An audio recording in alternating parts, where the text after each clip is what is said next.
Hello everyone, welcome to my channel. आज हम percentage के कुछ क्वेश्चंस देखेंगे। तो आज हमारा अप्रोच कुछ इस तरह रहेगा कि पहले हम एक सवाल देखेंगे, उसको लॉन्ग फॉर्मेट में या लॉन्ग सॉल्यूशन या डिस्क्रिप्टिव फॉर्मेट में उसे सॉल्व करेंगे। फिर उसके बाद डिस्क्रिप्टिव फॉर्मेट के बाद उसको शॉर्ट फॉर्म में या टिप्स एंड ट्रिक्स के साथ कैसे सॉल्व कर सकते हैं वो भी देखेंगे for that one particular question. वो होगा हमारा पार्ट 1 फॉर दिस पोर्शन। उसके बाद पार्ट 2 होगा। पार्ट 2 में हम और 3-4 सवाल देखेंगे। उससे शॉर्ट टर्म में या शॉर्ट में कैसे सॉल्व कर सकते हैं और टिप्स एंड ट्रिक्स यूज़ करके कैसे सॉल्व कर सकते हैं वो देखेंगे। तो चलिए शुरू करते हैं पहले क्वेश्चन के साथ। तो ये रहा हमारा पहला क्वेश्चन। तो पहला क्वेश्चन कुछ इस तरह है। Average for entire class in English examination is 75 marks. If 20% of people scored 90 marks and 20% scored 95 marks, what is the average marks of the remaining students? तो हमें ये बताया गया है कि एक क्लास है, उसमें जो एवरेज मार्क्स मिला है इंग्लिश एग्ज़ामिनेशन में वो 75 मार्क्स है, और उसमें से 20% स्टूडेंट्स ने 90 मार्क्स लिए हैं, बाकी के 20% स्टूडेंट्स ने 95 मार्क्स लिए हैं। तो जो बचे हुए 60% है उनका हमें एवरेज मार्क्स ढूंढना है। तो इसे लॉन्ग फॉर्मेट में पहले डिस्कस कर लेते हैं। लॉन्ग फॉर्मेट में 20% 90 मार्क्स, 20% 95 मार्क्स, तो रिमेनिंग 60% के लिए हमें इक्वेशन मिलेगा। लेट्स से कि हमारे क्लास में 100 बच्चे हैं, 100 स्टूडेंट्स हैं। 100 स्टूडेंट्स का जो एवरेज है वो 75 मार्क्स है।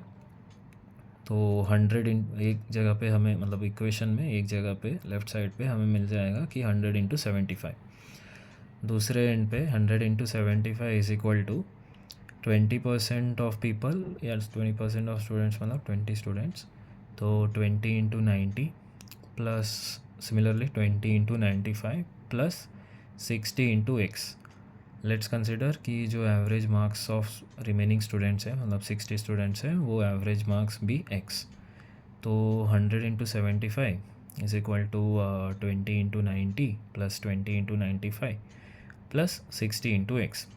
तो इसे जब हम सॉल्व करेंगे तो हमें मिल जाएगा 60x is equal to 75 into 100 is equal plus 75 into 100 minus 20 into 90 minus 20 into 95।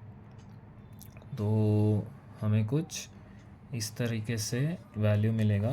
तो x is the average marks of the remaining students, जैसे मैंने बताया। तो जो x हमें मिलेगा वैल्यू, वो 63.33 मार्क्स मिलेगा। तो 63.33 मार्क्स के हिसाब से अगर हम सोल्यूशन देखते हैं तो सोल्यूशन में हमें जो सी वाला सोल्यूशन है वो पास में पड़ता है as compare to any other solution. तो द आंसर विल बी सी।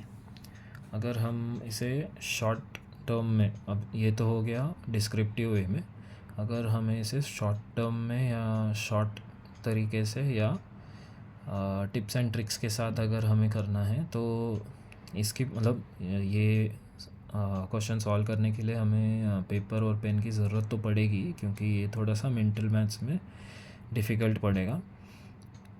तो हम क्या कर सकते हैं, rather than writing everything, what we can do is we can just write it as 75 is equal to 0.2 into 90 plus 0.2 into 95। अभी जो हमारे परसेंटेजेस होते हैं और रेशियोज़ होते हैं, इनका थोड़ा सा इस्तेमाल यहाँ पे हम कर सकते हैं। तो 0.2 इंटू 90 या 0.2 इन पर्टिकुलर अगर हम बोलना चाहते हैं तो 0.2 को हम रेशियो के टर्म्स में 1/5 लिख सकते हैं। तो मैं 0.2 इंटू 90 को 90/5 लिख सकता हूँ। 95 को, मतलब 0.2 इंटू 95 को 95/5 लिख सकते हैं। तो 90/5 इज़ 18, 95/5 इज़ 19। तो 75 माइनस 18 माइनस 19 बिकम्स 38। तो 38 divided by 0.6 we get the answer है 63.33 मार्क्स। तो शॉर्ट टर्म में या शॉर्ट फॉर्म में जो हमने सॉल्व किया तो उसके हिसाब से हमें सीधा मतलब 1 मिनट के अंदर ही हमें आंसर मिल गया 63 मार्क्स, 63.33 मार्क्स, जो आंसर बनता है 63 मार्क्स। तो ये रहा आपका पहला सवाल का जवाब। हमने डिस्क्रिप्टिव और शॉर्ट टर्म दोनों में देख लिया। तो now we will move to solving 3 और 4 questions in short way, short form के तरीके से हम ट्राई करेंगे। जहाँ पे हमें लगा कि डिस्क्रिप्टिव जाना पड़े तो वहाँ पे I will let you know, और मोस्ट लाइकली इसी को ही अपना बेस पकड़ के we can just go ahead with the short form type solutions. ठीक है, थैंक यू।